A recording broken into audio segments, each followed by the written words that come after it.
Hello everyone, आज हम समझेंगे टेस्ट आइडेंटिफिकेशन परेड क्या होता है।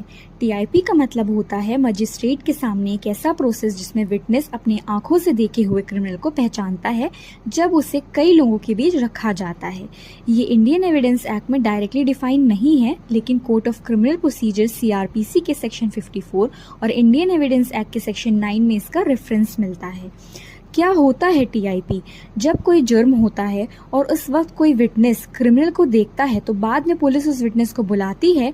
उस क्रिमिनल के साथ कई और लोगों को लाइन में खड़ा किया जाता है जिसे परेड कहते हैं, और विटनेस से पूछा जाता है कौन था असली क्रिमिनल। इसका पर्पस क्या है? विटनेस की याद को टेस्ट करना कि क्या वाकई विटनेस क्रिमिनल को पहचान पाया या नहीं। कोर्ट में इसका यूज टीआईपी प्रूफ नहीं होता, लेकिन इन्वेस्टिगेशन में मदद करता है। कोर्ट में विटनेस जब एविडेंस देता है तो उसका वेट तभी होता है जब उसने टीआईपी में पहचान की हो। अब हम इसे एक एग्जाम्पल से समझते हैं। एक बैंक रॉबरी होती है। बैंक का गार्ड एक चोर का चेहरा देख लेता है। पुलिस 5-6 लोगों को एक लाइन में खड़ा करती है, उसमें से एक रियल सस्पेक्ट है। गार्ड से कहते हैं आप बताएं कौन था चोर। अगर गार्ड सही आदमी को पहचान लेता है तो पुलिस को केस बनाने में मदद मिलती है। इम्पोर्टेंट पॉइंट्स से समझते हैं हम। तो मजिस्ट्रेट के सामने टीआईपी होता है। हमेशा टीआईपी मजिस्ट्रेट के सामने कंडक्ट किया जाता है ताकि फेयर प्रोसेस हो। अगर अक्यूज टीआईपी में पार्टिसिपेट करने से मना करे तो उसके अगेंस्ट नेगेटिव इन्फेरेंस लिया जा सकता है। टीआईपी का डिले होने पर उसका वैल्यू कम हो जाता है क्योंकि विटनेस की मेमोरी फेड हो सकती है। यही एक केस आता है, हीरा वर्सेस स्टेट ऑफ राजस्थान 2007 का केस है।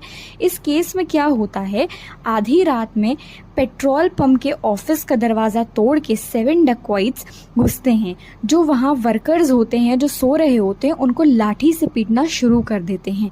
और जो वर्कर्स की आवाज़ सुन के जो नेबर्स थे वो सब बाहर आ जाते हैं, लेकिन जो डकॉइट्स होते हैं वो नेबर को भी डरा धमका देते हैं, जिसकी वजह से वो कुछ नहीं कर पाते। और क्या करते हैं, वो जो कैश बॉक्स था उसका वो तोड़ के उसमें से पैसे निकालते हैं, चोरी करते हैं और भाग जाते हैं। अब इस केस में क्या हुआ, ड्यूरिंग ट्रायल 37 विटनेस क्वेश्चन किए गए और सस्पेक्ट को आइडेंटिफाई करने के लिए टेस्ट आइडेंटिफिकेशन परेड का यूज़ किया गया।